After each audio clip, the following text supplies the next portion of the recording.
It's the grand final. Battlefield of Eternity kicks us off. We have a best of 5 series on our hands. The Sanctuary Sloths against Sigma Males. And the red team, definitely the story of the tournament right now. They dropped into the losers bracket early. And today, they've been absolutely crushing it. They won 3 matches in a row. They were the underdog in most of them and won every single one of them. Some of them speedrunning. Only one went to the third map. And now we're heading into map 1 of the grand final, the best of 5. This is Underdog Cup number 2. We have a tournament that is specifically dedicated to the teams that play in Division 4 and Division 5 of HeroesLounge.gg. And the teams are in general roughly on gold level. So there are occasional players in there that might play on platinum. There's a couple of silvers there. We had teams with bronze players. But roughly on average, you're talking about like gold, high gold on average. But the coordination that we have from a lot of the guys and also how they're approaching drafts is really just awesome. And this just shows once again that if you're playing in something like an amateur competition regularly with the same teammates and you are in voice, you talk to them, you theory craft, it's a completely different story than just solo queuing in the game itself. And this has been as displayed the entire time. Good coordination between the teams and a lot of mistakes being made, a lot of weird decisions, but just all in all you can see there's a theme. People are trying and they're giving their best and they're attempting to also utilize certain combos, they chain their CC and so on and so forth. I'm personally really excited about this because we still have the draft rule in play that heroes can only be played once within a series. So once a hero has been played, he cannot be played again. And this made already a huge difference when we looked at best of 3 games. And I talked a bit about how actually several players talked to me and told me that they really like it as a tactical tool that they can now use, where they have to think, hey, what heroes do we play that our opponent plays as well? Can we utilize some of that to pick choices away from them and remove them from the hero pool and put them really into a bad spot? It's one thing if you're having top players deal with that draft restriction. It's a completely different one if you're talking about players that are playing on the lower level that are usually one-tricking 1 or 2 heroes and that's it. And now this gets furthered by this is a best of 5. 3 games are guaranteed. If you're making a game number 4, game number 5, people are going to suffer here. We already had situations where players afterwards said, I haven't played that hero in ages. So what exactly can we do here now?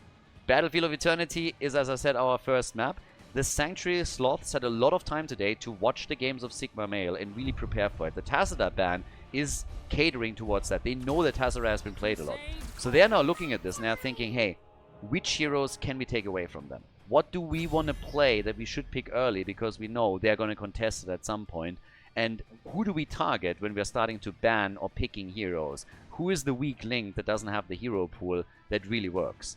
Now, Sigma Males, they have Karazim. They've been playing with Karazim a lot. We have Sonya now as a pick for them too. But I definitely am excited for this one. It would be amazing. I mean, it would be insane if the red team all of a sudden wins the grand final 2 and crowns themselves the champion. It would be absolutely bonkers. Again, keep in mind you can support tournaments like this and other efforts also at patreon.com/Khaldor. This is one of the things that helped us to set up this tournament. It's the same with tournaments that we did in the past here. So if you're trying to support the Heroes of the Storm esports scene, which has been abandoned by Blizzard for a long time, so we're pulling it through with the community. If you want to support those efforts and you're thinking about it, you can check it out there. And also big shout out to all of the patrons that are already supported. Thanks guys, it wouldn't be possible without you. Big thank you. Chromie and Anubarak. So leap from Sonya. Again, I haven't seen a single Wrath of the Berserker on this level. So Anubarak engage, Sonya leap, Chromie damage, Karazim with a couple of punches, and a 7-sided strike. So they got a lot here. Then on the right side, Blaze and Jojo. Ah, that's such a good comp. And they get Reyna. Whew. The Sloths. People said it before. They weren't the favorite heading into the tournament, but they are the ones that made it to the grand final through the winner's bracket. And now we have our final pick for map number 1. Ladies and gentlemen, Battlefield of Eternity is the map. We have the Sloths against the Sigma Males. And Falstad is the final pick. Let's go. Grand final map number 1. The Sanctuary Sloths in blue on the left with Cosmic on Brightwing. Rabbit is playing Blaze. We got Zalt's DK on Reyna. Morpheus is rocking Johanna, and Lucy on Li Ming. Over on the right side, the surprise of the tournament. These guys have been crushing it. Lizzie Ryan on Chromie. Hermit on Karazim. Once again, he's going full Kermit on us. We have Moonduck on Anubarak, Jacqueline on Falstad, and Anafas is playing Sonya. Can they do it again? They caused upset after upset. Do they have it in them to win another series? These guys must be a little bit tired. I said this before and I say it again. They had to play 3 best of 3s already, and now they're in a best of 5. Now obviously you can shorthand it a little bit by simply winning it through the winner bracket. That's exactly what the Sloths did. That's why they were able to get here pretty refreshed with a bit of a warm-up and can now try and throw everything at their opponent. But Sigma males, they're on the flow right now. They are definitely in the zone. They've been crushing it the entire time, and they are going to try and work their magic once again, and they definitely have a shot here. 100%. These guys have been brilliant throughout the day. Game number 1, a little bit of a 4-man push at the bottom. The 4v4 attack, and they're focusing on our boy Jimmy, who obviously went for Exterminator here. Chromie is trying to get the damage in, but they have to be careful because Li Ming, with those resets, she could be the bane of their existence. If Li Ming is able to get those resets together, then, yep, they're gonna be in real trouble. But it's Jimmy that falls first! First blood goes to Sigma males. So the first kill is already in. 1-0. Top side, Sonya playing against Blaze. But they have again taken a bit of a lead here. So looking good. And with that 1 kill, they will now be able to grab themselves the first mercenary camp at the bottom of the map and pulling a bit farther ahead in the game. Slowed this down, and maybe I spoke too soon. Fight there still happening, but they get the camp. They are grabbing the camp, able to get it. Falstad has to move out though, so he's already retreating. But the next attack is already on its way, with Chromie slowly starting to run out of mana. So while the mercenary camp is starting to drop straight onto the lane, Chromie has to slowly think about, hey, when do I actually head back and how long can I stay here? Tapping the fountain is of course one option, and that's what she did. But yep, you gotta get some mana back, because if not, then auto attacks, I can promise you, I'm not gonna cut it here. Now, level 4 is ready. Objective is going to get announced. We have Slam build for Sonya.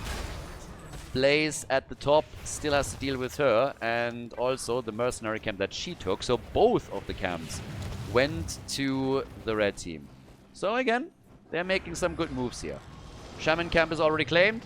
Jimmy's moving back to top up mana and hit points. Actually decides against it. Realizes that he still has enough. Is working his auto attacks in with Exterminator anyways. But this is now a bit of a moment of truth. And maybe not moment of truth, but it's going to tell us where exactly we're at with this. They are dealing with the camp first at the bottom of the map. Not really going for the objective yet, which actually leads to a very, very fast halftime show victory for the Sloths. Not close. Not even a little bit. But the red team wants to be aggressive, as it seems. So, yeah, they're trying to get the aggression going. Starting to make the plays right here as they are about to move in on all of this. So, this is gonna get interesting now. Because with how they are currently playing this, they need to be aggressive on... I mean, they need to be very, very aggressive when it comes to some kills, because they are already losing. They're defending here. They're trying to get the Immortal over on the right side. Some damage has definitely been done. The question just simply is if it's enough. And the answer to that is, as you can already tell, nope. It is definitely not enough. So, unfortunate for them, they weren't able to pull that off. They also weren't able to get a kill here. So, as it stands currently, we have the first Immortal in the bot lane for the Sloths. And the chance to take the wall out. Maybe even get another kill. 1 kill to 1. That's the current score. Blaze is sitting at the top and is making his play there. But over here, they are just going for some mad aggression with the goal to damage the fort. And I mean, in the ideal world, take it out, which is highly unrealistic, and they're not going to be able to do that. But just damaging it and taking the wall out is already great. Liming has now Calamity, which of course, in addition to all of this, also means that she is going to be very, very dangerous. Calamity is definitely going to make it much, much easier for her to get those kills, lock them in, get the resets, and then just try to bunny hop through the opponent's team. But it's still a fairly even game. I mean, losing the objective, I think a lot of this is because they went straight for the Shaman Camp at the bottom of the map, lost the halftime show without even having a chance to fight for it or do any damage, and that resulted instantly in them having to attempt to defend. They got some damage done on the other side, but the damage was essentially already done. The good news for Sigma's males is that they actually worked the shield down quite nicely, so this could have been way worse, but currently it is an even playing field. Top side, Blaze is a bit low, but with Brightwing helping out, that is a bit too much for them to handle. Sonya is spinning out and survives, but that also means that at the bottom of the map, there is now one hero missing. So, yeah, that's a little problem, but they have to play a 2v3 for a short period of time. They're totally able to pull that off. Everybody is just aiming for experience right now. Once they have the next level 10, Chromia's already her ult. Gets the damage connected. And they nearly get the kill. They do get the kill. And they might actually get another one.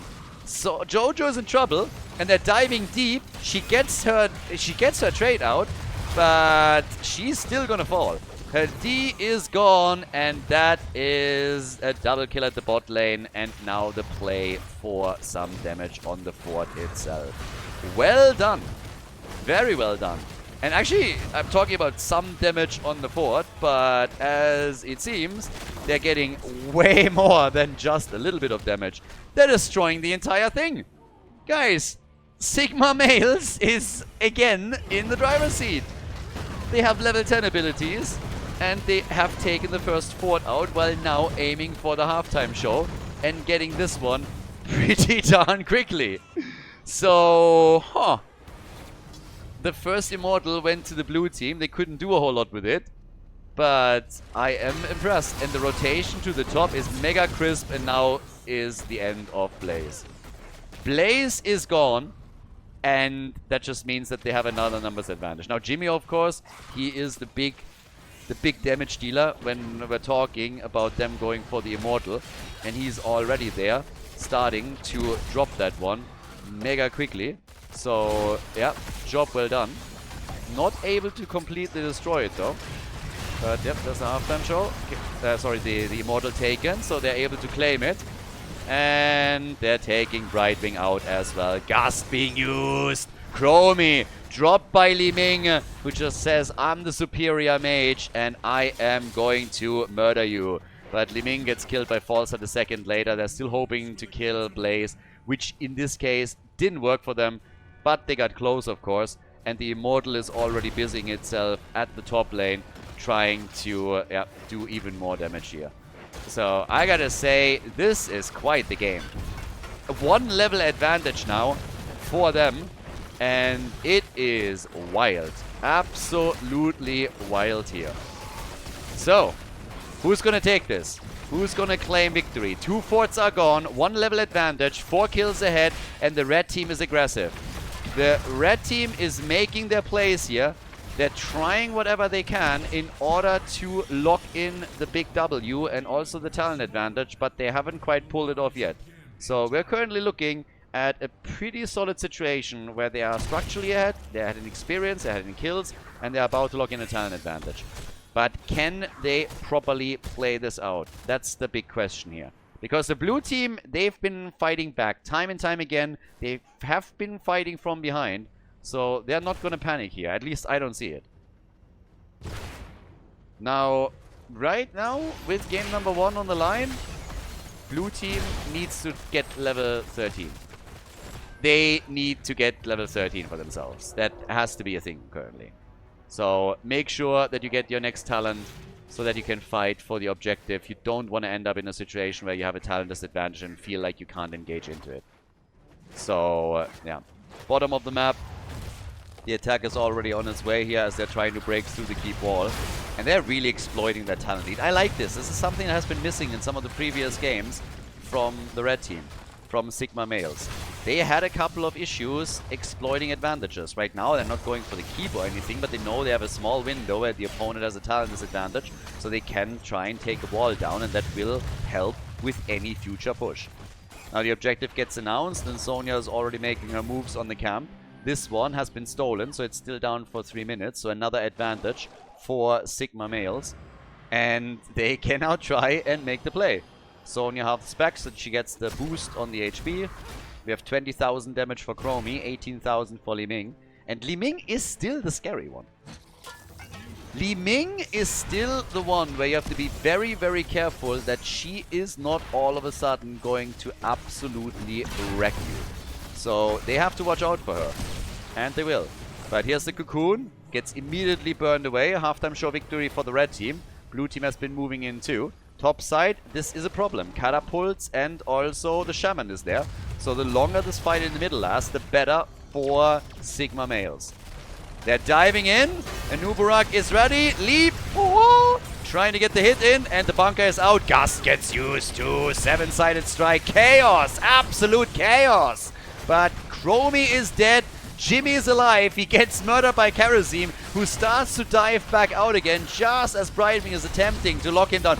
Big jet propulsion. And boy, oh boy, Sonya, Brightwing, Blaze, all dead or dying. It's a total annihilation. It's a 1v1 at the end. Jojo against Anubarak, and he's the only survivor. This is it. Oh my God. To the king, baby. Holy shit. It is the last man standing, and Anubarak is the only one that survives. The top side keep is taking damage, but holy crap. That is incredible. Absolutely insane. One guy survived, and that was it. That was all there was to it. Oh man, insanity. So now the push through the bottom of the map. At this point, they have, of course, a massive shield on the Immortal. 16 is on the board for them. And this is just... I mean, I cannot believe that they just keep winning games here. They just keep winning. And every time you think maybe this is the end of the line for them, they just prove you wrong. The push for the bottom keep. They're going to try and take this one out. Core might be in the cards if they get kills. But they are on an absolute tear. Chromie wants to kill. Hyperion is already out. They're coming in. The heals. And they somehow survive. Jimmy is still in play. And Anubarak is low, but he gets out. And the keep is gonna fall. So is Karazim. They have to retreat here. Keep is gone. Core will likely not take damage as they're all jumping in to take this one apart. But what on earth am I watching here today? An unbelievable run from the red team. Time and time again, they prove to be the ones to watch out for. And they are crushing it. Fantastic performance. Blue team is now down to a single keep. And that already has taken damage. All the forts are still standing for Sigma males. The lead in experience, on the other hand, isn't really all that big. Minion experience, it's much, much better for the team in blue. They've done way better on this, which is why they're currently ahead on this. Now, well, they're not farther behind. They're ahead in minion experience, but yes, them tanking the lanes just much better than from their opponent. Hero experience, mercenary experience is a different story. Sigma males takes it there, but none of these teams is going to get to level 20 for the next fight. So, yeah. Wild. Absolutely wild. Down here at the bottom of the map. Gotta be a bit careful, of course. But as is right now, we have another chance for them to make a big play here. Yeah. Go for the Immortal. You have even talents. You have a chance now. Go for the Immortal. Make a move there. And then we'll see where this goes. So, yep. But this might be the last fun, depending on who wins it. So that is the next problem that you're obviously running into. But okay, let's see. For now, what do we get? Immortal spawning in 2. Blue team still a little bit cautious. They also have to deal with the top lane, which of course gets pressured. Their keeper's taking damage earlier. You can't simply abandon that. So they are giving up on the halftime show a little bit. Leap comes in! Boah, they save him again. Jimmy is alive. 7-sided strike, and Karazim dashes out. Hyperion has already been used. Most of the ults are out. They could have gone for the halftime show, but they saw an opportunity to get the kill, but it didn't quite work out. They got close, though. This, on the other hand, is a disaster. Chromie murdered. Murdered. Got surrounded, used the timeout, and then killed. So here comes the blue team. The Sloths with a chance. 5 versus 4 now. It's Sloth time. They can try to sloth it up a little bit. And they will attempt to do exactly that. So Anubarak is already being pushed back. They try to go for some damage and pin the blue team down by some time. Catapults are moving through the bot lane. Up at the top. Not so much. Oh, Anub. If he... Okay. I was just about to say. Falsat might have to use the gust here if Anubarak is not able to move away. But now we have some... one catapult on the core. That's not enough to seriously threaten this. Sonya is moving towards the top. They're trying to force the blue team back. They're trying to buy some time. Chromie is back in 4 seconds. The halftime show obviously has been won now by the blue team. But, yep, we have quite the game now. Yeah, definitely quite the game here. So, what can they pull off? Immortal is already getting attacked again. They're starting to make another move. And who is going to take it here? They come in, leap, and Brightwing is gone. That's a big one. Brightwing is gone. They are all in the bunker. They get lined up and they get murdered. It's another murder spree. A killing spree. Li Ming with the resets. Li Ming kills everyone. Everybody is dead. What the fuck? Holy shit. You are kidding me! What is happening here?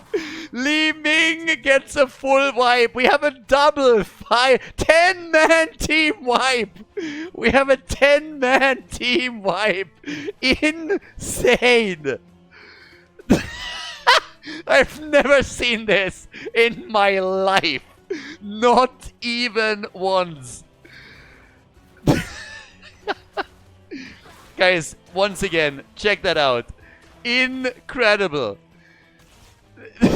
They are slowly coming back onto the map. But this is insane. They all died. They all died. Oh my god. The keep at the top is taking mad damage, by the way. Blaze is gonna save it. But this one is nearly gone. They are the first ones back up on the map. Here comes the attack, and they're gonna get the Immortal. Unbelievable. Absolutely unbelievable. Li Ming, the hero. 52,000 damage. They're gonna build her a shrine. They are gonna build a shrine for Li Ming. They simply have to. I mean, definitely deserved. Absolutely deserved. She's been crushing it. Now the Immortal is coming. And now the big question is, what can be done at the top against that bad boy? Can they burn him down? Is the blue team able to push with it? Not only destroy the fort, but destroy more? I guess we'll see, but that was incredible. So, off we go. Fort is gone. Now the push at the top lane. 13 to 16 on the kill count. The game is as intense and as close as everyone was hoping for. Now, Hyperion is in. Gust into the corner. Leap. Ooh. They try to get the kill. Falsat is the first one to fall, but Li Ming is still alive. Jimmy is down. Brightwing is down. Can they kill Li Ming? She's the real danger here. They go for Jojo. Slam away. Blaze is gone. Chromie is gone. Everybody's dead. Li Ming is still alive. And the Immortal walks towards the core. They're not willing to deal with this. Li Ming still alive in this fight. Top lane, the Immortal is gone, but they lost a keep. Sonya is on her way to where? I mean, what are they trying to do here? Where are you going? They should destroy the top keep. I have no idea. Honestly, what are they doing? Guys, how, like, kill it. There's no way that Li Ming actually takes you both out. Not even one of you. A 1v1 is a bit easier for her. But okay, Nubarak is taking it. Sonya decided that she's not needed. So they're making the move here and the keep is gone. Thank God. For a second, I really thought they wouldn't go for it. But now they're taking the camps and they took the keep out. We are 20 minutes into this game on Battlefield of Eternity. 20 minutes in. And, well, catapults, they are hitting hard now. They are hitting hard. Ooh, okay.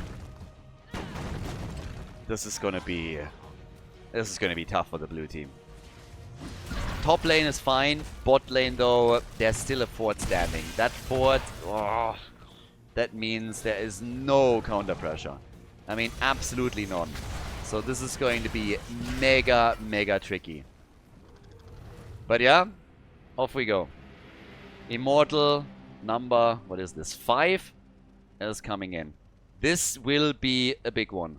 I mean, essentially, if the red team wins the Immortal, then obviously it's just instantly lights out for the Sloths. If the Sloths win it, there is a chance that you can defend. Because you have a fort and you have a keep still standing. But yeah, they're gonna get a slight lead here, nothing too insane. Blue team is a bit late to the rotation. They're already moving back out. This is going to be a big one. Blessed shield! And she's fine. She's fine. Blessed jet propulsion doesn't connect. She's still a bit low. And here comes the leap. And the kill on Brightwing. Trashwing is gone. Li Ming has been cocooned. They're going for the fight at the bottom of the map. Li Ming comes in and they get the kill. But Blaze is down. Jimmy is down. Now Falset is gone. Ming is on it again. Stun against her. They're trying to take her out, but she is hitting one shot after another. It's a 3 versus 2. 3 versus 2, and Karazim is the one that is trying to pressure Li Ming so that the rest of the team can make their play. But yeah, it is wild. Absolutely wild what is happening in this game. Li Ming is a hero. Well, all of them are. 71,000 damage, 18 kills to 23, and they are still working that Immortal down slowly and steadily. Brightwing is back in 10 seconds. The punching has started. The blue team, they cannot lose this. They're trying. I don't even know why is the Nubarak even going. As long as they're wasting their time trying to get the hit points of the Immortal low, you're winning. All you need is that Immortal. Game's over. Game is over. This is it. I don't even know what the blue team is now trying to do.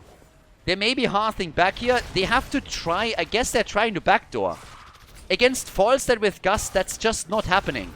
I also don't understand why they're chasing this hard.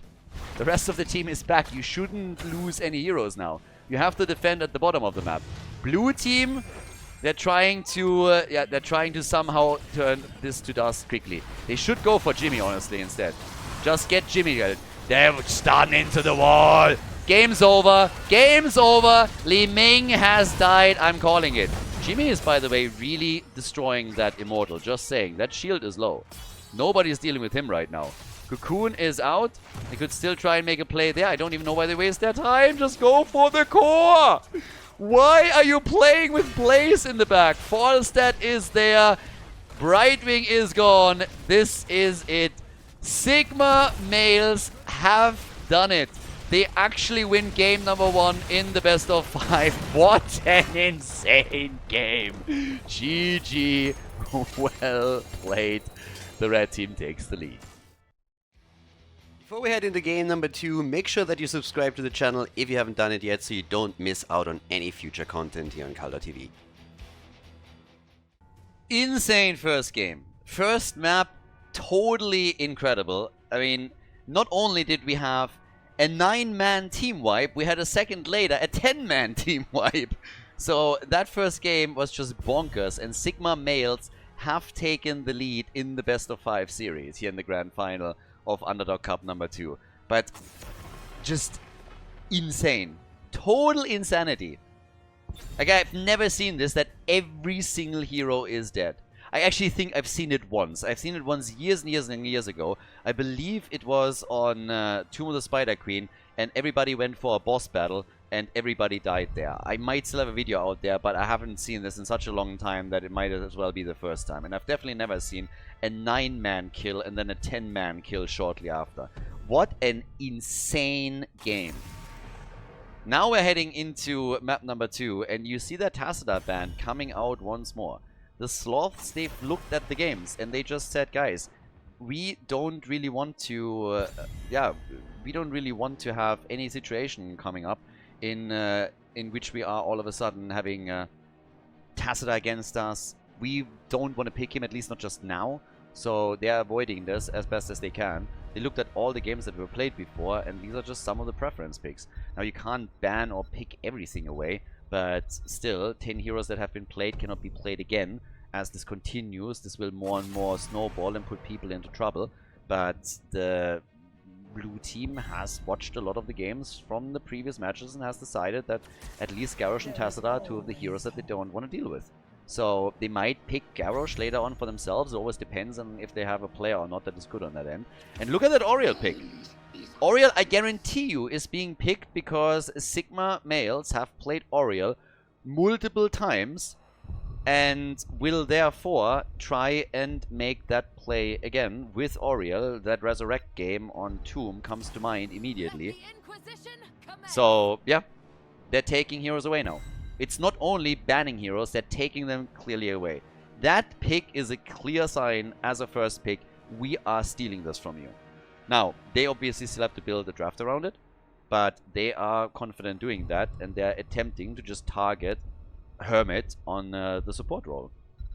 Totally legit tactic. We get Gul'dan and we have Diablo for Infernal Shrines. Very, very nice draft for the Sloths so far. And I think since we are guaranteed to get to a third map, this will get dangerous for Sigma Male. How deep is their hero pool? Is Hermit going to be targeted as a support?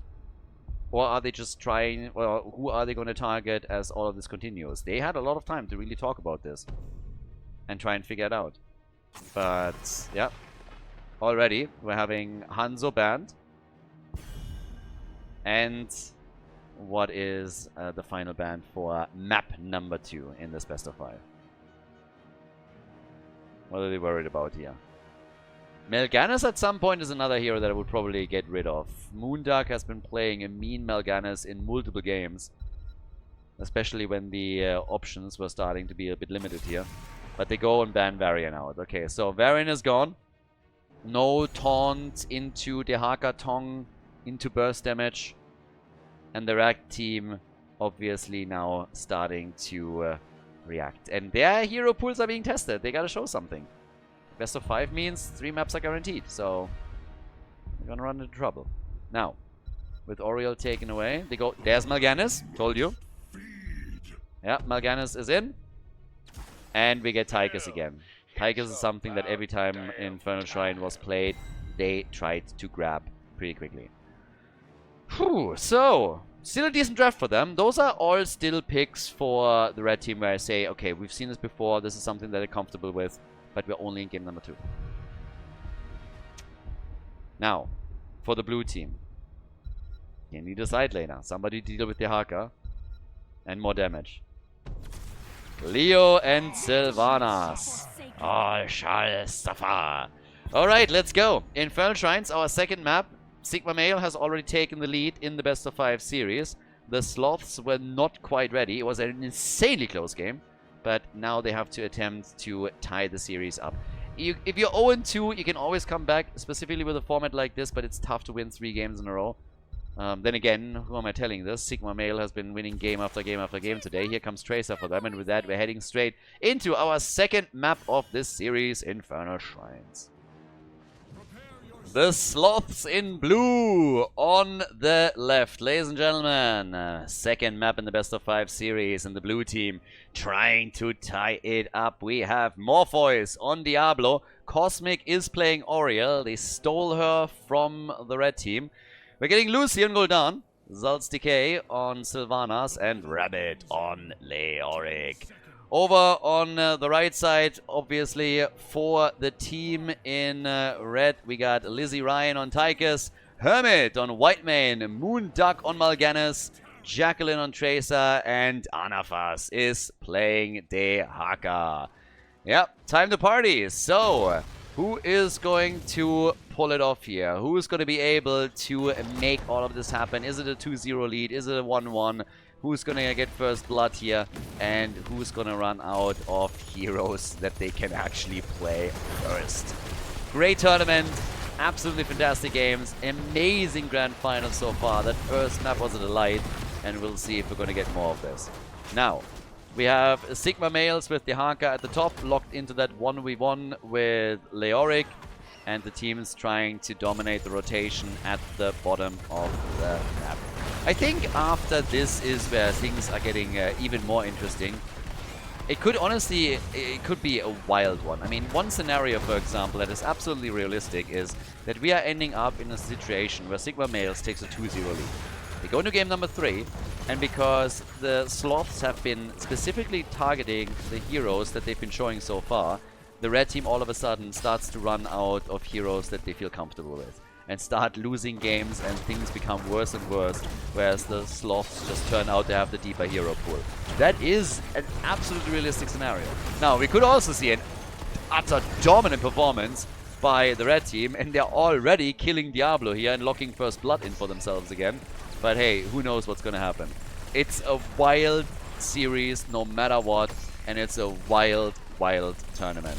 So, as it stands now, the camp at the bottom of the map will go to the red team. They're gonna take that.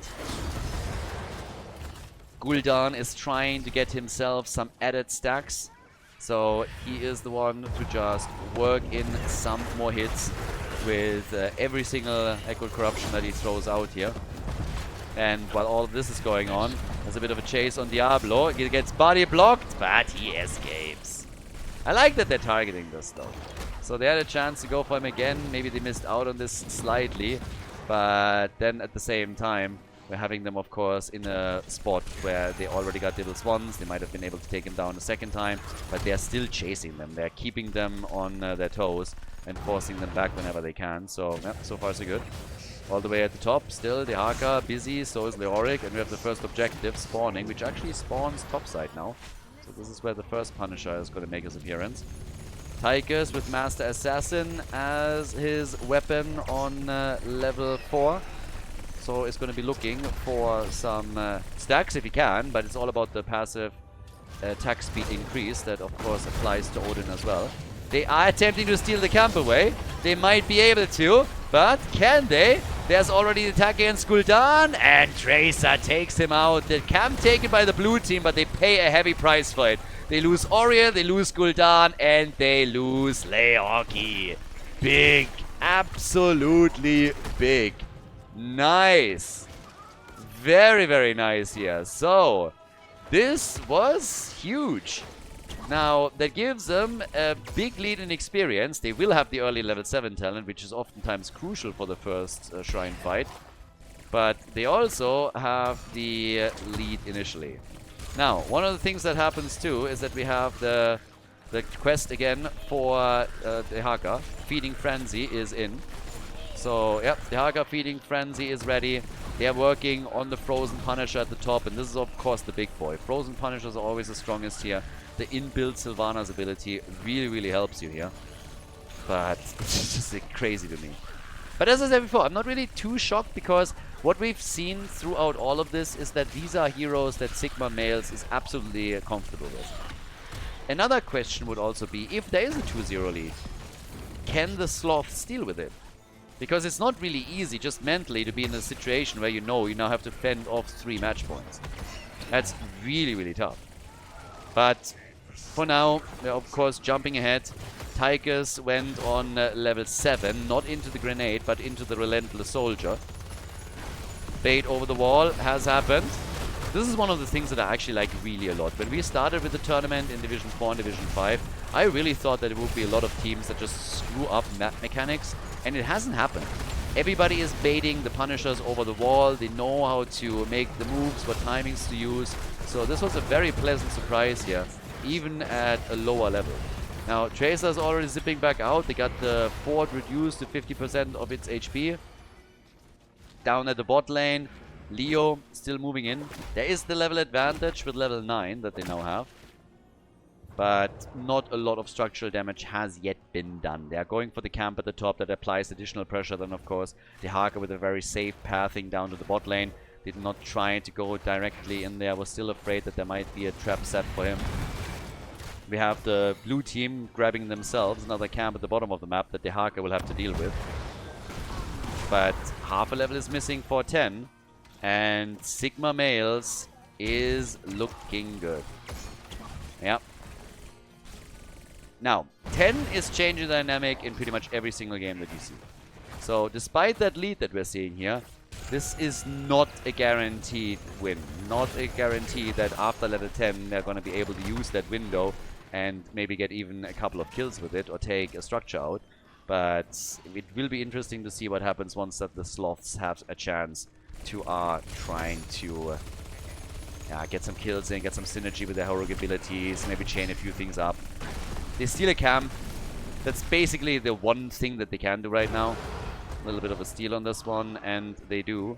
So, yep, this one is taken. But now heroic abilities are going to kick in for the opponent as well. And there they are. Any shocking oh, der Haka, hello! Can he get the kill? And the answer is, he's barely missing out on it. Yep, he got close, but he can't make it work. The wall at the bottom of the map gets taken down. Oriel went into Aegis. Diablo also with Apocalypse. No surprises. Entomb Apocalypse is an option, so that's something that they could definitely do. Haven't seen a kill in a bit, but we already have, at this point, not really a lot of time left until the next objective gets launched, and that is going to be a fight on even talents, I would assume. Don't think that level 13 is going to be available for Sigma Males in time. Unless, of course, they're going to get some kills beforehand, but it really seems that the teams are playing this a bit more passive. The Haka will soon take out the topside fort. He's going to get it eventually. Him being the global, he can move into the middle towards the shrine a bit later. One level until 13 for them. They're getting close, but yeah, I don't think they can bridge the entire thing. Now, the Haka also needs to be cautious since they could set up a gank against him. Leo cleans out the top lane and is starting to rotate over now. It seems like they actually think about letting this one go. Instead, they're going for the fort at the bottom of the map. So, seems like they are willing to just trade this. They're going for the bottom fort, they're going to try and take this one out, and then they're going to attempt to defend. You can definitely do that. So, that's something that you can for sure pull off. And yeah, we'll see. It's the second one. Normally you do it on the second and maybe the first one, but yep, they took the fort out and they're pushing further. They are about to hit level 13. And, well, that wall is getting destroyed. Guys, like, I don't know. The blue team has to react to this. They're going to win the Punisher. That's a given. But the top side fort is now getting ahead by the Haka. The bottom fort has already fallen. Level 13 talents are ready. That means for the defense, they will have a talent advantage. So that's the next one right there. And that's gonna be an interesting one. Because that defense should definitely be... I mean, they have to have some heroes in the middle of the map. You need something that you can defend with. Jump over the wall has worked, but again, the thing is already open. So here we are. Yep, that's the gate down. And they can still defend their fort. So, at the end of the day, I guess what we're seeing here is that one fort, two forts got destroyed on the blue team side, and they only took 50% of the fort in the middle here. Still 13 versus 13, but that initial talent advantage was enough to fend off the blue team. So everybody is playing a very careful game, just trying to out-rotate their opponent and attempting to also use macro to their advantage, which is obviously pretty neat.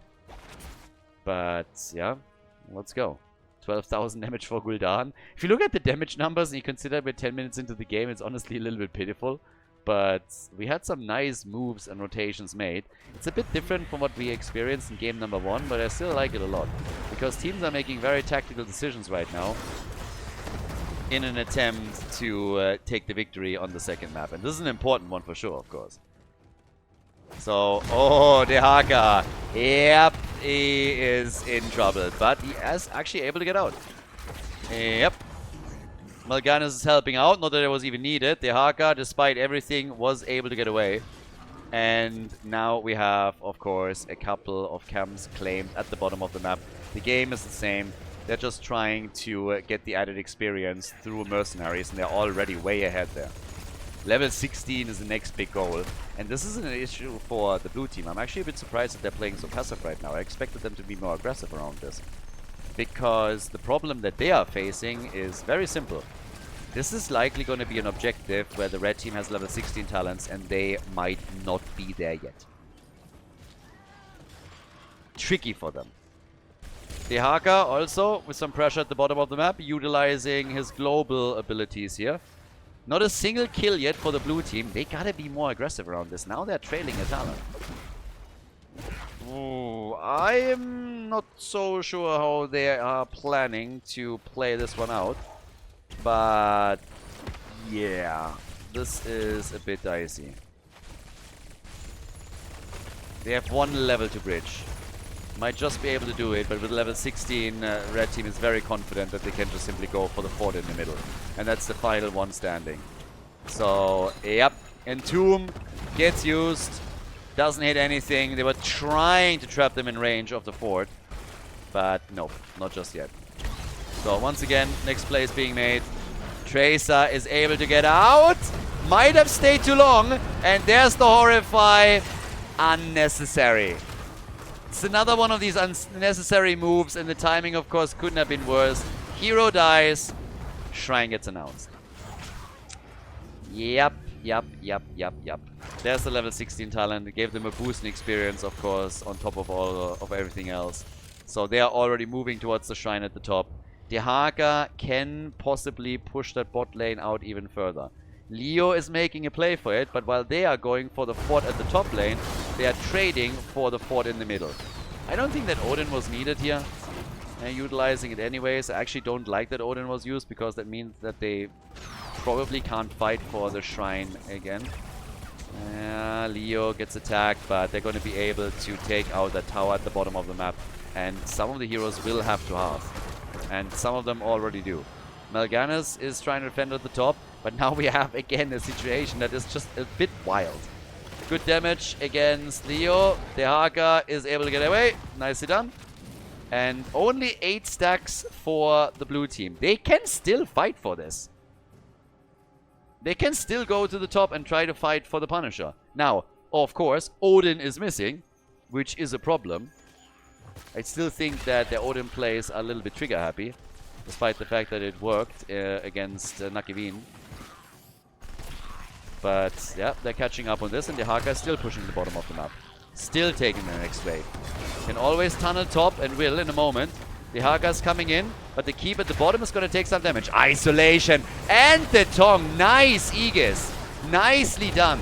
Dehaka had to waddle out of the fight, but still, that was a nice little play from him. Horrify gets used, and that's maybe a problem for Whitemane here. She's still alive. Sylvanas isn't. Sylvanas is down, and she's not the only one. Gul'dan and Auriel all dead. Leo gone. They go for Diablo. Guys, it's gonna be another 5-man wipe. They should actually just let him go now. Why chase? Why chase? Just go and take a keep down. Take a fort down. Open a map, a couple of maps up. They're chasing Diablo. They want the staggered death. The problem is he's fully stacked. He will respawn. Taking him down is nice, but he's wasting an enormous amount of time. Now, Tigers is taking the shrine at the top. And, of course, on top of that, they're also now going for the keep in the middle. There is no real damage dealer here, though. That's the problem. That's why he's wasting so much of their time. Because there's no actual damage dealer on this. So, Diablo finally falls. Some damage on the keep done at the bottom of the map. Over here in the middle, we see essentially the same thing. The catapult is obviously, as usually, just griefing behind the Khazras, but they have level 20, and here comes the Mortar Punisher. Mortar Punisher is in, and they can, as a full 5-man with a 2-level advantage and a level 20 talent, now go towards the top. They want to try and take that camp first, which is going to help them to push even more aggressively. But they should take it quickly. And then they have to make a decision. Mid lane attack or top lane attack. Seems like they're going to go for the top. No, they're not. They're moving into the middle. They're trying to take the keep out in the mid lane. They're attacking 2 at the same time. And that Punisher is, I mean, mega quickly destroyed by the team. But they're also easily taking down the keep here. 9 kills to 1. Only a single kill for the Sloths. Yep. And now you have that level 20 advantage. And obviously a pretty big one. Pretty huge lead. What are they going to do with this now? Can they push for another structure? That keep at the bottom of the map is exposed. That's a potential play. I wouldn't mind if Tychus uses his ult now. Now moving in with Tychus and popping the ult makes absolutely sense. Using it when the shrine is about to spawn, that's a very different story. He has big red button now. So there we go. They are going to try and burn this one down. He eats some damage. Needs to be careful with the Horrify, of course. But Gul'dan is just poking. And here comes the Khazra camp that they just took a second ago. They got the mercenaries. And Tychus is dishing out the damage. Hit after hit. Should target the keep more than anything else, honestly. And Tomb is already gone. Alright. They're trying to win the team fight. Yeah, the Haka isn't even there, but they're still killing Sylvanas. Sylvanas is gone. Leorki barely escapes. In comes the Haka. Gets the Tong Connect. That's the end of Auriel. That's the end of Leorki. Ladies and gentlemen, I think we have a 2-0 on our hands. They're coming in with a big place right now. Sigma males, insane. They're snailing their way to another victory. 13 kills to 1. It is absolutely incredible what these guys have been doing today. They win game number 2. They win Infernal Shrines. They absolutely body the Sloths, who are just too lazy to turn it around. It's another 5-man wipe, and that's a 2-0 lead in the best of 5 series here at the grand final of Underdog Cup number 2. Fantastic play. GG.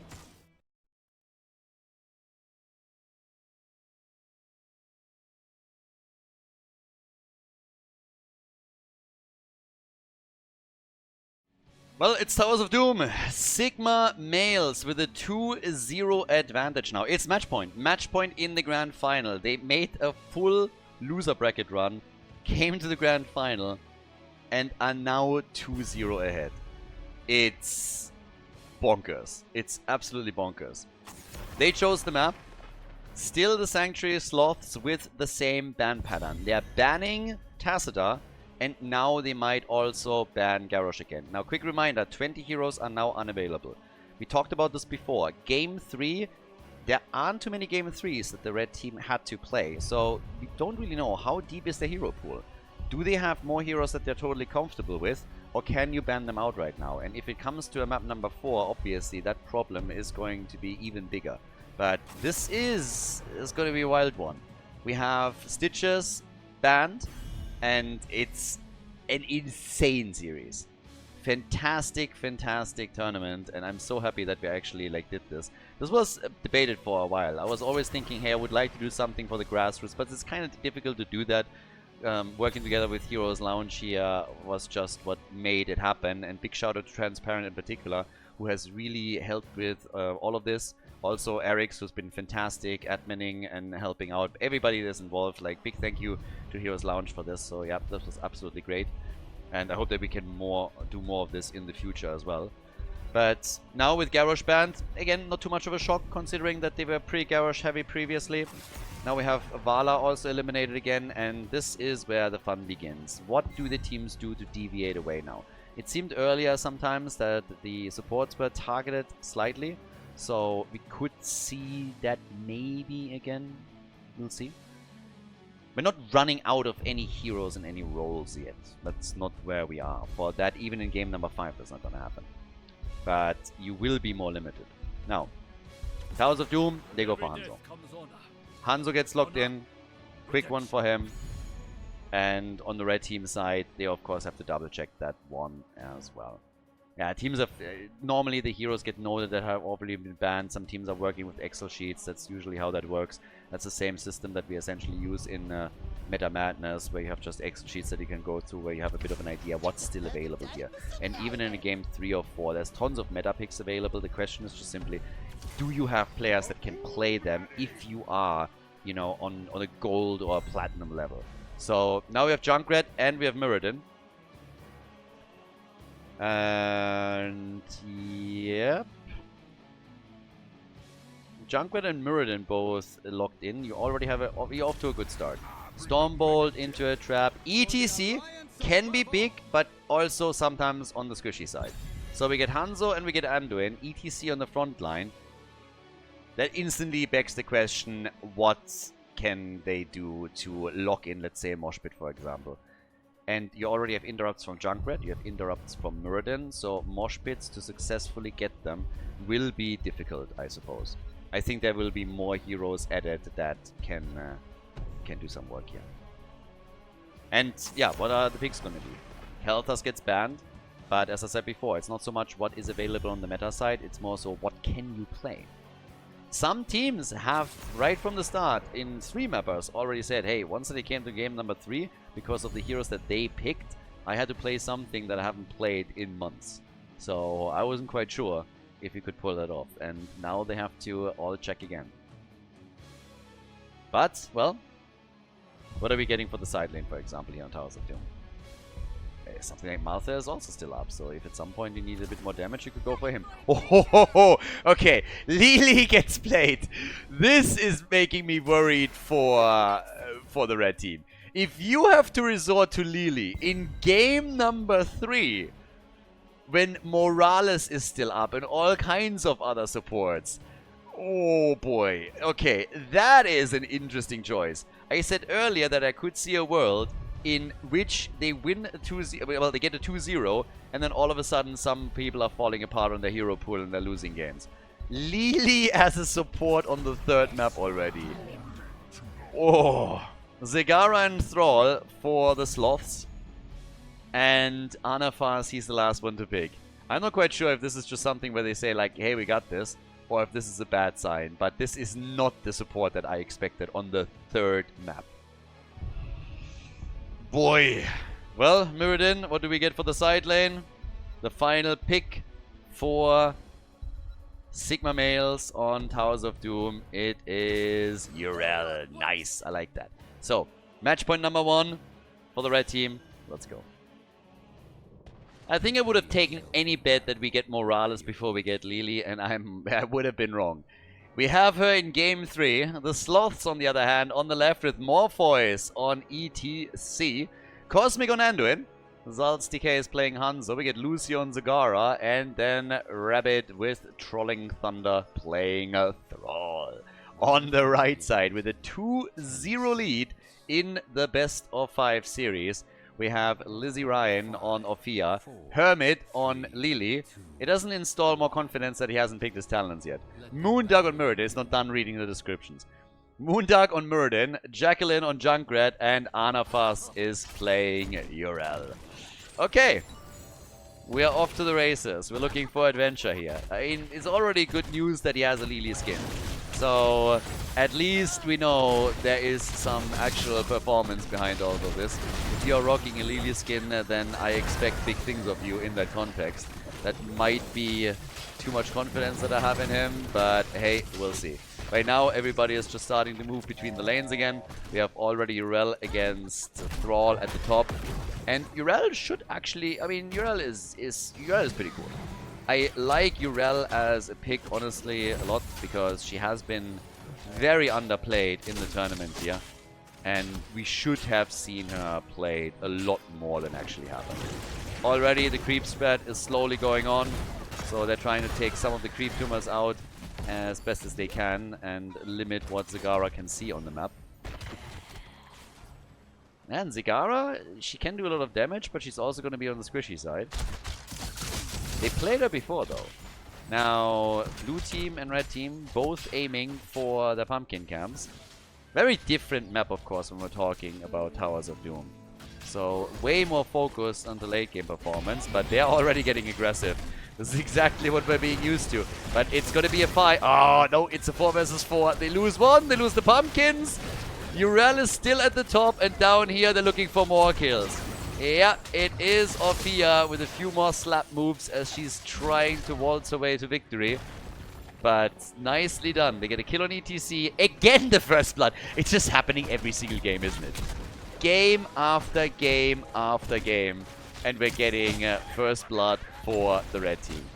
So, with that, the chance to do even more. To go for the wall. Take it out, as they did. Damage the bell tower. Start that conversion slowly. They're looking for that, of course. It's just such a wild situation. Oh boy, it's crazy, honestly. It really is. I mean, this team dropped into the losers bracket early, and then they just won game after game. So, yeah, it's a bit on the crazy side. They lost, well, actually, oh, careful, my friend. Yeah, so they lost in the first round. They lost in the first round to I forgot their name.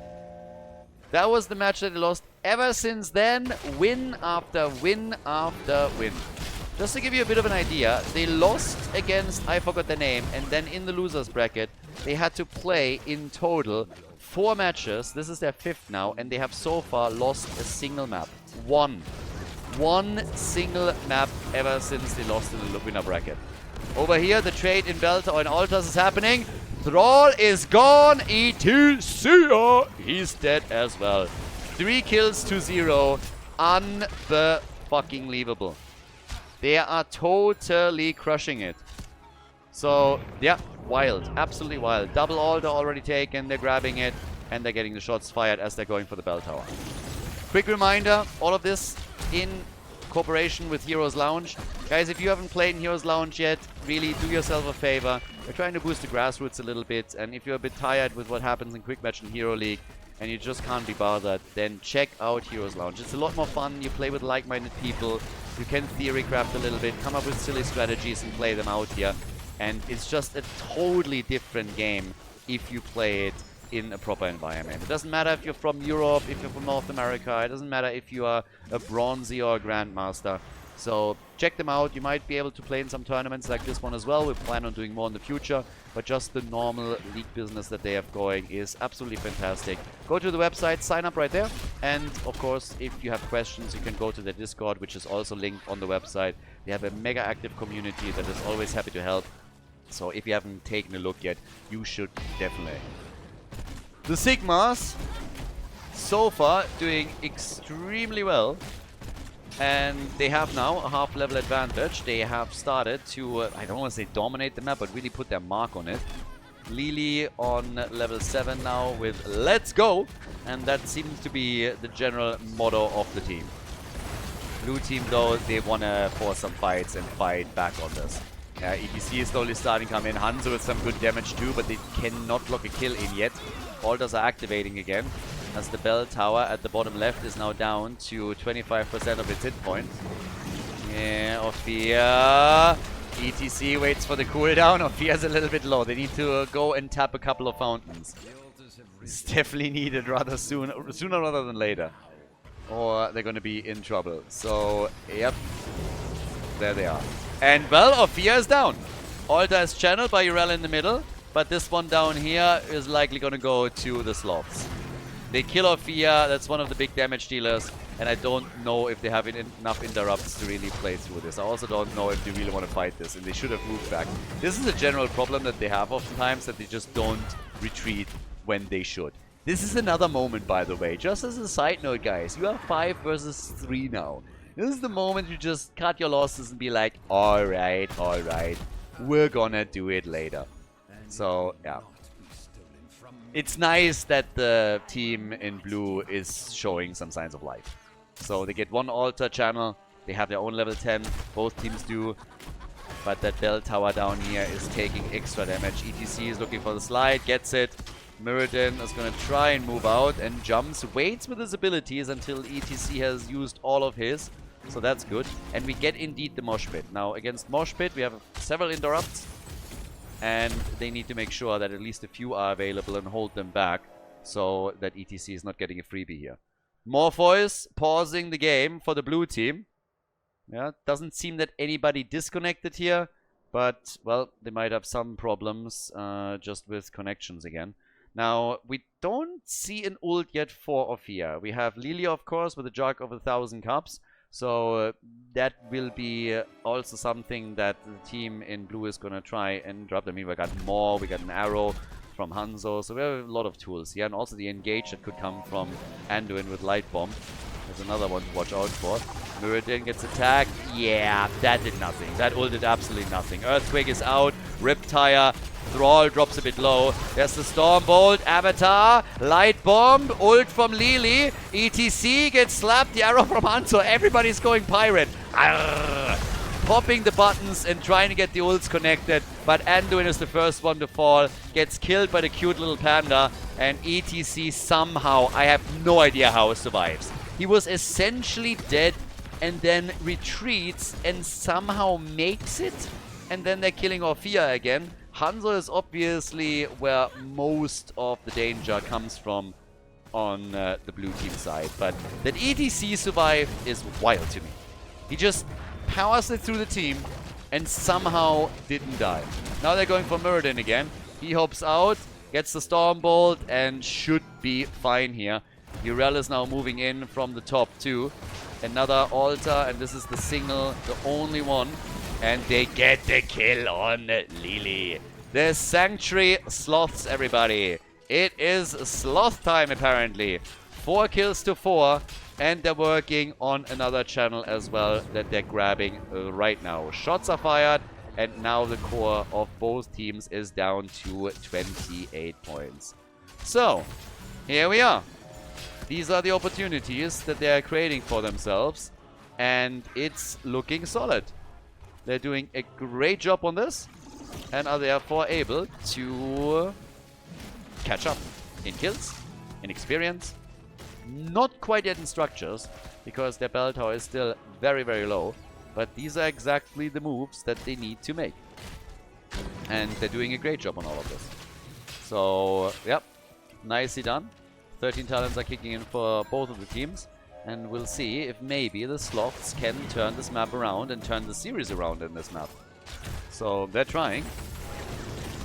Yep, level 13 is now ready. That gives us for Lili also the hindering wins that they're getting. Hanzo is the biggest problem for them. He's at 26,000 damage right now. And he's been killing it and them. Zagara, possibly another problem later on in the game when she gets her level 16 talent in particular. Muradin's not gonna like that. But the initial good start is kind of gone. And here comes the coordination. Finally, we're getting some Sloth synergy. So, can they get a counter kill? Nope. Muradin has to jump out after the Earthquake gets used. There's another slide, Light Bomb, and bye-bye. Okay, they are really having some big problems now. Sigma males. They have some huge problems. There's too many stuns coming in. ETC hasn't even used his own ult yet, but with all of the little plays that are now being performed by the Sloths, they are able to get themselves kill after kill. Light Bomb stuns, ETC stuns, Hanzo arrows that are following on a power slide. These are all chains that they are not able to deal with right now. So the core goes down to 24 points, and the blue team is now in the driver's seat. They are calling the shots in game number 3. Wasn't quite the same at the beginning, but now they're doing better. Slide again, and Anduin instantly with the pull. Very, very smooth here. Not getting too freaked out. Hanzo is jumping out. Everybody's just retreating. They're taking still those creep tumors out. That's always important that you just keep doing that. But they want the bell tower at the bottom of the map now, finally. And I think that they believe this is their chance to bring this back. There's another hit. Ult is out. And more against Muradin. He might actually survive this. Does ETC have another slide? Can they jump out? Ult. There's the kill. Muradin is gone. Lili makes it. But with Muradin eliminated, that is now an entire level lead for the Sanctuary Sloths and a level 16 talent. So, things are looking up. The sloth time is officially initiated. And for the red team, this is trouble brewing. So, the fort, by the way, is, or the bell tower is still in. This has been low for how long now? For way too long. Let's put it like that. But now the chance, of course, to try and get a few more altar shots together. We have everybody on 4. Altars are spawning soon. Middle of the map, still a bit of work there. Oof, Lily gets killed now. I mean, honestly, right now, this is a disaster. Murden comes back, Lily dies. That's 8 kills to 4 now. It feels a bit like Sigma males are falling a bit apart here. So, yeah. But one channel at the top right is still gonna happen. The one at the bottom has been taken. We have Muradin on 16 now. There's the arrow from Hanzo. And it's another kill. Again, this keeps happening. They're having too many squishies here. And this is just total destruction now from the sloths. This is really where Sigma males is falling a bit apart. Altar after altar fires away. Another 4 shots are fired. They go for the boss. The core is already down to 16. It was a good opening, a good start. But now the red team is having trouble. Clearly. This game is not going well for them at all. Lily as a support is just not cutting it. And they have just massive problems dealing with these CC chains. There are simply too many stuns that get nearly perfectly executed and destroy them utterly. Hanzo's arrows are on point, Anduin with his light bomb, the exchanges that they have there, then Thrall comes in, more follows, ETC slides through the targets. So, yep, this is a problem, and a huge one for Sigma males. This feels more and more like this is just a game that they gotta ignore. That they have to just simply chalk off as, okay, didn't work out, draft didn't work, next. We're not there yet. But they either have to start really turning this around and closing the gap, or they can already start thinking about what they want to draft for map number 4. Because this is, yeah, they don't have a lot of time to turn this game around. They still want that bell tower, by the way. I mean, it's basically one of those situations where they're like, and if we're doing nothing else, we're gonna get this thing. Are they, though? Muradin gets it, and he's gonna die for it, isn't he? Yeah, gets Avatar. Here's the ult. Light bomb is out. Nice connect from Afia this time. But not enough yet. Stormbolt on Thrall. And Anduin is ruining the play again. Anduin is such a killjoy. Honestly. That little fucker, every single time that you think that you have done a nice job and set a kill up for the rest of the team, all of a sudden Anduin comes in and just pulls the target out and feels good about it. Sits in the back. Na-na-na-na-na. He's that guy. Oh, Urel! For a second I was honestly asking myself, why are you not popping your ult? And I realized, well, she already has. So everybody takes a channel. That's 5 shots fired against 3. Brings them a bit closer, but they're still in the single digits. Still single digits here, but 5 shots are in. Okay, nice. Down at the bottom of the map. That's obviously where we have the attempt to bring this one back. Sigma males, they are attempting to hold it. Going up against Sansa here. Junkrat is coming in, but the level 20 talent is just too much. I mean, you got Zagara. There's lots and lots of siege that they can execute with this. Zagara now heading straight into Pact Instinct. Earth and Shield. Yeah. You have to bridge an entire level until your opponent is ready. And guys, there's a double altar coming up next, I believe. No, single altar. Are they fighting without level 20? I mean, they might, but this is gonna be a toughie. Boss is up in 2 minutes. Okay, 2 minutes. Yeah, it's a little bit more time than I thought that they had. Still. Shots down here. Oh, that bell tower doesn't look too hot either. If they lose the bell tower, then boss plus altar would end the game. And TC gets pooped around. They're alive, and they're gonna die. Yep, that's one down. Orphea is gone. Muradin is gone. This looks like lights out. Boss can soon be taken. Another minute or so. Altar at the bottom will be claimed. And, well, we have Urel trying to retake the top, but I just don't think that she is going to get anywhere near that. So, boss timer is on 1:15. This one, 100%. 5 shots, that's putting them down to 4 on the core. Now, over here, we got 12 to 4 kills. Level 20 is going to be ready for Sigma males, but that is probably too little too late. I don't think this is going to turn this around.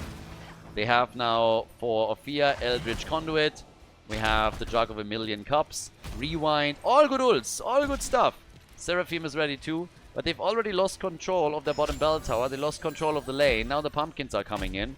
The boss is going to be up soon. And the next altar phase is also going to be tough for them to deal with. One connects. They are likely going to get another one in. From the looks of it, yep, 1, 2, all of them are in play, and that puts the core down to a single point. This would be an amazing comeback, though. I give him that, but for that, they have to pull it off. More and arrow from Hanzo. Junkrat is gone.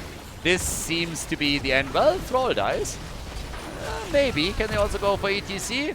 ETC still alive. They try to go for Zagara, and actually, Zagara is on the squishy end. ETC is low. Muradin really trying to go for it. Waiting for those mini stuns. Anduin. God, I hate that guy. Anduin again. Ruining the play. ETC is gone. Hanzo made it. Yeah, and he dodges the Stormbolt. They got a couple of kills together. But again, reminder, they are down to a single point on the core. And they have lost the bot lane bell tower control. So, Pumpkins could end this. Altar is spawning, it's a single one, there's a boss up. I think this one they're going to be able to grab because ETC is going to be down for much, much longer. They're trying to go for the boss at the top. Ooh, they need Urel here. Yeah!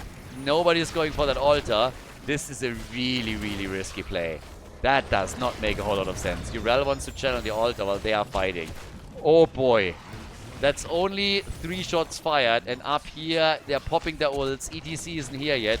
Junkrat is on his way. Urel gets it, and now she rotates top. So is Thrall. They have to make the move right now. ETC isn't here yet.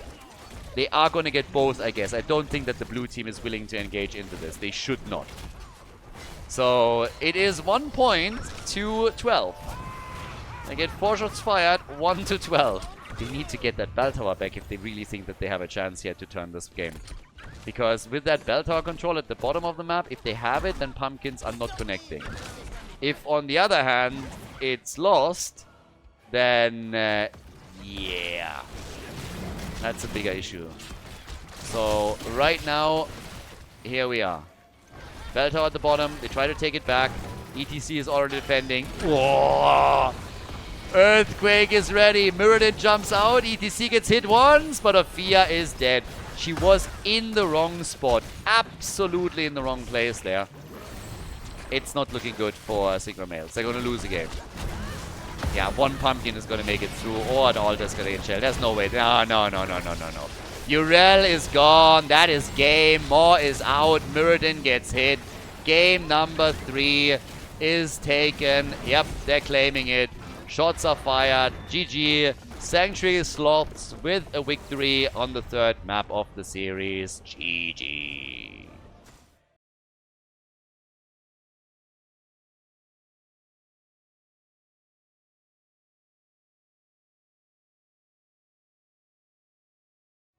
Alright, the Sigmas have finally lost one. They lost another map, and now we're going to Tomb of the Spider Queen. Map choice was made by the Sloths. Now it gets wild. The Lily Pig worried me a bit. I explained the reasons previously, but it really felt that they are running out of supports that they are willing to play, that they're comfortable with. Now, that might be a misconception. I guess we're going to see now. We're heading into Tomb of the Spider Queen with 40 heroes that are banned. 40 heroes have now been played. 30 heroes have now been played, and they are all gone. And in addition to that, 6 will be banned now. I would highly assume that Tassadar and Tassadar and Garrosh are now both getting banned again. I don't think that's going to change throughout the entire series. The Sloths are just gonna ban them out whenever it comes to a draft, unless they have first pick and they hope to pick one for themselves.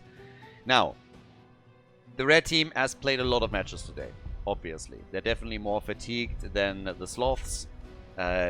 Concentration at some point is also going to drop. But again, that is just what you have to deal with if you are dropping into the lower bracket. The blue team has the advantage that they only had to focus on a single series here today, because they were the winners in the winner bracket, made it to the grand final, and therefore found themselves in a pretty good spot.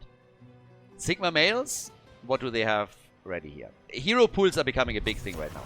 With 30 heroes already eliminated and 6 more banned and then others taken away, you are starting to really feel it. Vala gets locked in immediately. She's finally up and they take her right away. Jacqueline has been playing her a lot, and they're going to try and use her to get to victory in this one. Now, the same rule, though, that applies to the Sigmas, which we've talked about a lot because, again, they had this massive run through the lower bracket.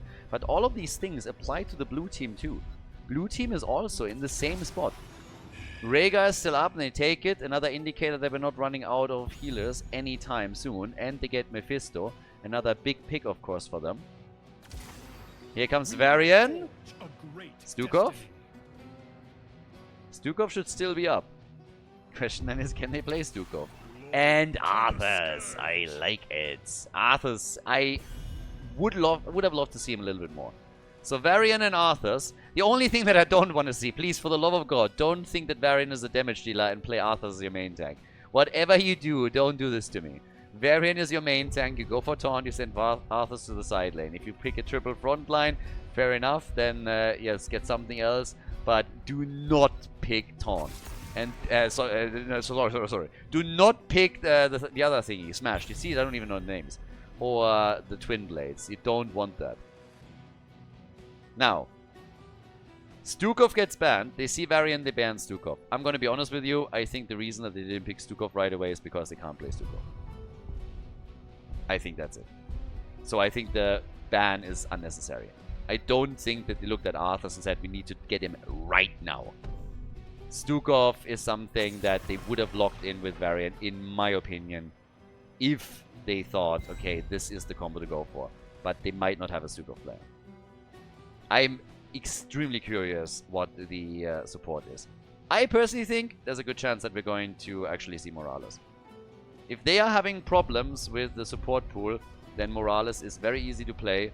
You check out a build real quickly, and you're kind of good to go. Positioning is more important than anything else, so you can play through that. And you have then the pocket support also for Vala.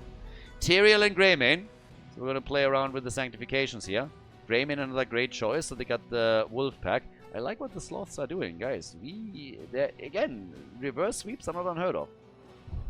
Now, for the red team, what is the healer? Give me that heal. Alexstrasza and Jaina. If they're comfortable playing Alexstrasza, I would have really liked a different choice than Lily on the last map. But we have Team Frost, Jaina, Arthas. Okay, there's a lot of burst here. There's a lot of cool stuff that they can actually rock with this. Now, final pick, and it's Imperius. Tyrael Imperius, the duo, on Tomb of the Spider Queen, map number 4 in the grand final of Underdog Cup number 2. So, it's party time. After the Sloths got a win, are they now able to get more? Are they hungry for more?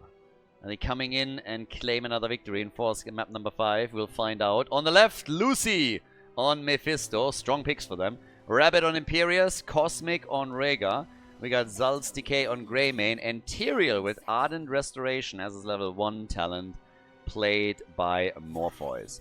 On the right side, it's Lizzie Ryan on Jaina. We got Jacqueline on Vala. Hermit with Live and Let Live on Alexstrasza, not going for the globe stacks. Anafas on Arthas, and Moondark is playing Varian. So, Vala is going for an auto attack style. Again, she is the only, well, she has only one support behind her. No triple front line. So, they are probably expecting her to die a few times. Jacqueline has done very well throughout the tournament though. Triple stun! Oh my god! Imperius with the first lunge that he makes gets a connect 3. Now, not a problem, I guess, because nobody died, but whew, that was an opening. The lingering chill from Jaina on the first level. Yeah, Heroes already running around, and Jaina is dead. Yup. 0 damage on her level 1, by the way. Just saying. Good stacks for at least Vala, but that is not the opening that you were looking for. I guarantee you that much. So, finally we have a first blood for the blue team. Maybe this is the time where they turn this around. Where they are all of a sudden in the driver's seat making the big decisions here. But again, we're a little bit ahead of ourselves. I want to see what happens around level 4 when we get Variance Taunt. If they can then make that their big staple play of this series, of this game. Get those kills in with the taunt and follow up. So we'll see. For now, they're also just going for camps, of course. Vala with 16 stacks is going to try and work a few more in. If she's able to get the auto attack damage connected throughout the game and survive, then that would of course be pretty brilliant too. But the early game at least, slight advantage to the Sloths, thanks to the kill that they just got, and also just a little bit of how the fights went so far. Not a lot of that going on, but we'll see. We got gems on both sides. A couple were lost by Jaina, as it seems, so they weren't able to connect them because of that. So now there's also Siege Giants that will be claimed down at the bottom of the map. Yeah, and over here, Vala already working with Death Dealer as the level 4 choice. And so far so good. I mean, Taunt is now in, so they can start with a Taunt and try and see what they can do with that. They go and use it instantly on Tyrael. Yeah. A lot that they're able to do with this. There's the lunge, and Vala still works the auto attacks. Nice stutter steps there too. Works one auto attack in after another. Alexstrasza found herself in some trouble, but she's able to get away, and Vala is now sitting on 30 stacks.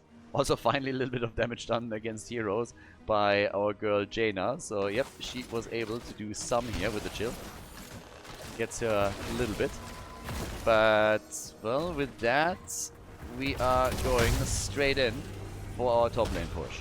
I gotta say, if Tyrael is a little bit on the wild side for me right now, because he's currently going with his level 1 for a build that is usually more so associated with him using Judgment. But just looking at what they are getting with Greymane and also Imperius, Sanctification would really benefit them. Would be pretty big. Now, obviously the turn-ins are slowly happening, and 38 gems have already been delivered, which means that the blue team is getting insanely close to getting their first Web Weaver wave. There is wave clear, but Jaina is now also a bit low in mana, and right now it just feels like the blue team can make most of the plays that they want to. Just rotating around a little bit, doing some work here. Yeah, Vala gets a couple of connects. If they hit a Howling Blast down here and then Varian moves in and gets a taunt follow-up, I suppose they might be able to take Imperius down. But so far, that hasn't really happened. There's the turn-in, and I think the red team, if I'm not mistaken, hasn't turned in a single gem yet. That could be an issue. We'll see how that defense goes. So, the Sloths still trying to dominate here in the middle. And yeah, they now have also Purge Evil. So Tyrael going more for something that Nick has been popularizing with Judgment. I really wonder if they're going all in on Judgment. Judgment and follow up on Imperius might be pretty sweet. And then you have also Greymane with some burst damage. But the defense is happening, and honestly, I don't really think that they have enough here. They are taking their sweet time with the defense in the middle. Jaina is now able to get some damage connected. They're making a play for Greymane and force him back. Top side, Mephisto is moving in, and down at the bottom of the map, Arthas is starting to walk Imperius down. This could be a kill. Lunges away, gets still caught. Is he running out of space? He gets the kill, nice! Gems lost, he loses the gems, but he also needs to defend the bot lane fort that will take some damage now. Boy, that was close. That was absolutely clutch. Getting that death call connected just as he passes through the gate was huge. Yeah. Another play for... Uh-oh, Mephisto. Nah, he's fine. Vala Whoa, she gets out. 57 stacks now, but she actually survives. Jaina also on the run. Again, hasn't done a whole lot on her quest. So, not lots of damage against chilled heroes here. Very little indeed. This is slightly problematic. She needs that ice block eventually. Now, they are turning in. Red Web Weavers are going to come down. There's the taunt. Big damage on Imperius. He is able to get away though. So Imperius gets out, but he will have to hearth back and save himself. Yeah. Bot lane, Howling Blast is in. Arthur's still fighting this one out against Imperius as best as he can. The Web Weavers are definitely going to help him. There's a camp in the middle that needs to be dealt with too. And yeah, off we go. They're burning that camp down fairly quickly. Top lane though, they are starting to take this out. Yeah, Greymane is great in that spot. He's absolutely fantastic in a situation where he can just, without any problems, go for the damage against the Web Weaver, against structures. Here comes Arthur's. Could drop Cindergosa if he wanted to. Decides against it, by the way. They're moving down to the bottom of the map. This fort is, by the way, falling. This is their first objective. This is big. Varian stayed maybe a bit too long, but this is huge. Down here, I kind of expect... There's Cindergosa. They start to take it. They might get Imperius, and they do. There's the kill, and they're getting more damage in on the wall and potentially also the fort. For a first objective, this is actually spectacular. This is amazing. This is absolutely incredible. Guys, they are taking down 2 forts for the first objective. That's ridiculous. It's absolutely ridiculous. 2 forts gone with your first objective on Tomb. Hello? That ring was a disaster, by the way. The ring of fail. They could have... Jaina panicked. I think she fat-fingered there. Taunt. There's Judgment. And Vala is gone. Vala is gone. Judgment successful. Arthur's isn't here. That was from the start a bit of a lost cause. Losing Vala is obviously annoying because they lose the attack speed. But the situation still remains the same. 2 forts are down. That's huge. That's a big play. It's passive experience gains that you get from here on out. Varian should not be there either. But still, Vala is now at 20% additional attack speed. That's still totally fine. Even if she loses all of her Gambit stacks, they have an additional damage dealer. She's not the hyper carry. The ring, that would have been pretty sweet though. If they are locking in a nice taunt and then Jaina gets the ring, that would be amazing for them. So right now it's all about how the next few fights are going to play out. Both teams have a lot of gems available. We're going to be trying to secure them. Oh, bye-bye Imperius. Yeah, he just put himself into even more trouble. The ult of Mephisto also doesn't connect. Oh, that's bad news for the Sloths. That is really bad news. First, they lose Imperius because he misses his ult. Then Mephisto misses his. While that happens, Arthur just uses Cindergosa again. Doesn't even care. It's just like, well, I'm just going to YOLO it out whenever I can. First of all, you're 1 down. I have no idea, by the way, why he thinks he can attack the fort too. But still, they're doing okay. And they get another Web Weaver wave once that Arthur's turns in.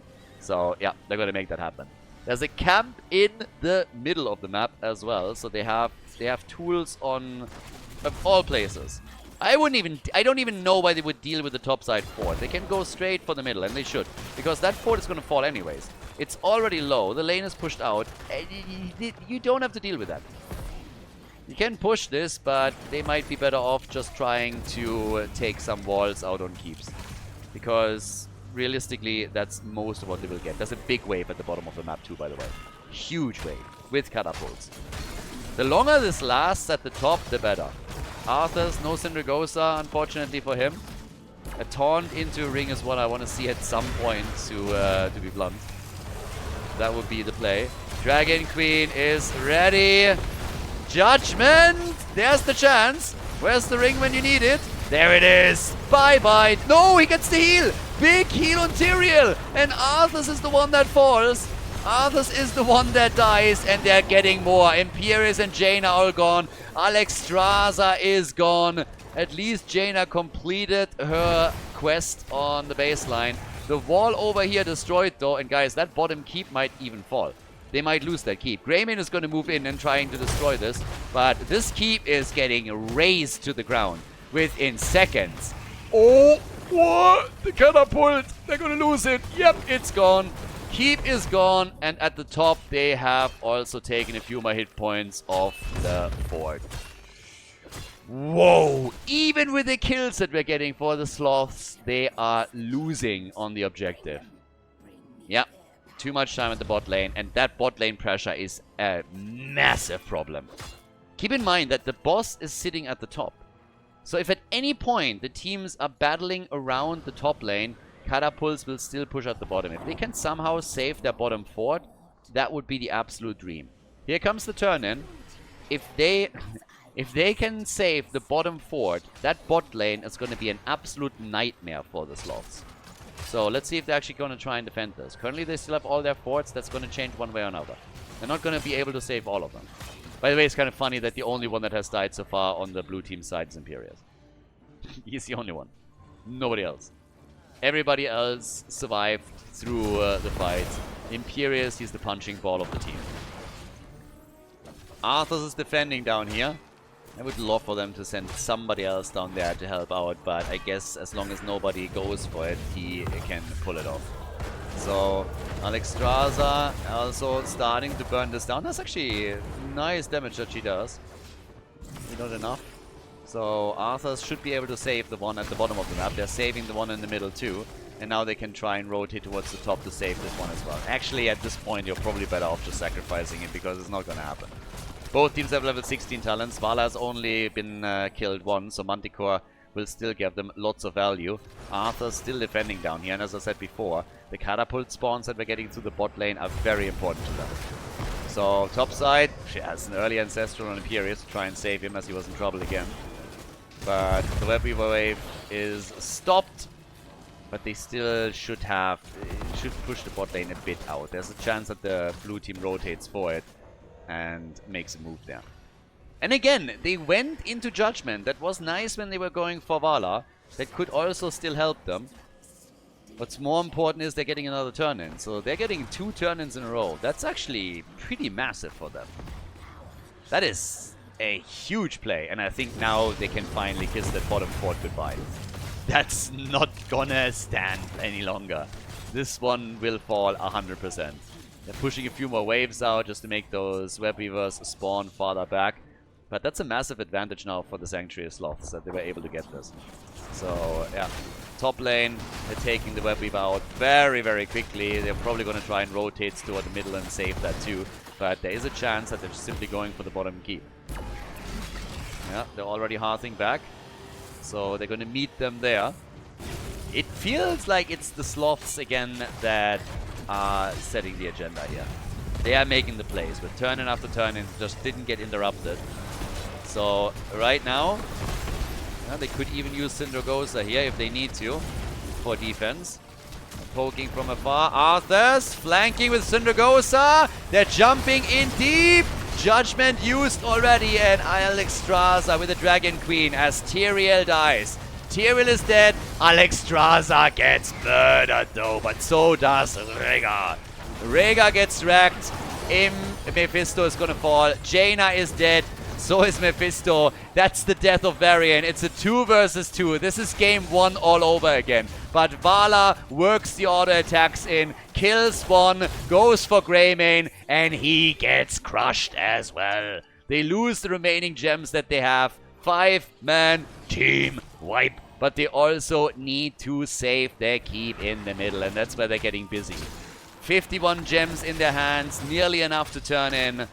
19.5 is now ready, and they could get the turn-in now. They have the amount that they need. They could go for the turn-in right here, right now. And they're already making a play towards the middle of the map. But it seems like they're actually trying to go for the boss. Yep. Tyrael is already here, though. Tyrael is saying hello. He wants a piece of the action. Uh-oh, we could go to Throw City on this one. So he knows what's up. But Greymane is down for another 9 seconds, and they're abandoning the idea. They're saying like, alright, this is not going to work out. Let's just turn the gems in. And I like that they are realizing that this could be potentially a throw. They have level 20 though. They could have forced them into a fight, and you know, if they take it, then they would be in a great spot. But right now, it's about the next keep. And we get the absolute 0. We have Jaina with Deep Chill. And Vala is going for Acrobat here. Not for Farflight Quiver. Acrobat for Vala. So she's going full tumble on us. They won't go for the keep at the top as it seems. They need to be super careful with that judgment though. Half a level until 20, so for the Sloths this is a bit of a weird situation. Here comes the wraparound as they're trying to go in and take them on. Varian is immediately ready. The ult, and they're trying to blow her up. Ring is in. Vala is dead. The Ancestral is out, but they're low. They're low. They're very low. Tyrael is dead. Tyrael is dead. Greymane is able to escape. Imperius is gone. And here comes Jaina. And she burns them into the ground with her ice spells. Mephisto is gone. This might even be game. They might be able to win the tournament right here. Dragon Queen is up. One defender. Rhaegar is the only one in the middle. The keep is about to fall. This is looking bad. This is looking really bad. Sigma males on their way towards the core. All of the keeps are gone. Guys, they make it. They lost in the first round of the tournament. They make a massive run through the losers bracket and crown themselves the champions of Underdog Cup number 2. GG and congratulations. What a run.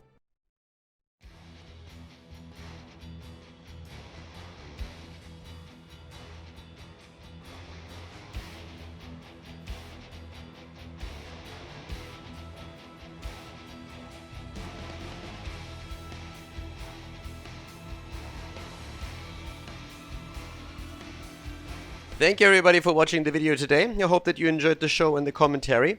And keep in mind that the spoiler protection that is going to run for the rest of the video is made possible by all the support on patreon.com. So guys, if you want to support my work, if you want to help me start new projects and keep the spoiler protection in place, please consider heading over to patreon.com/Khaldor. There's also a link in the YouTube description and check that out. Thanks in advance, and see you guys next time with more esports coverage here on Khaldor TV. Have a great day.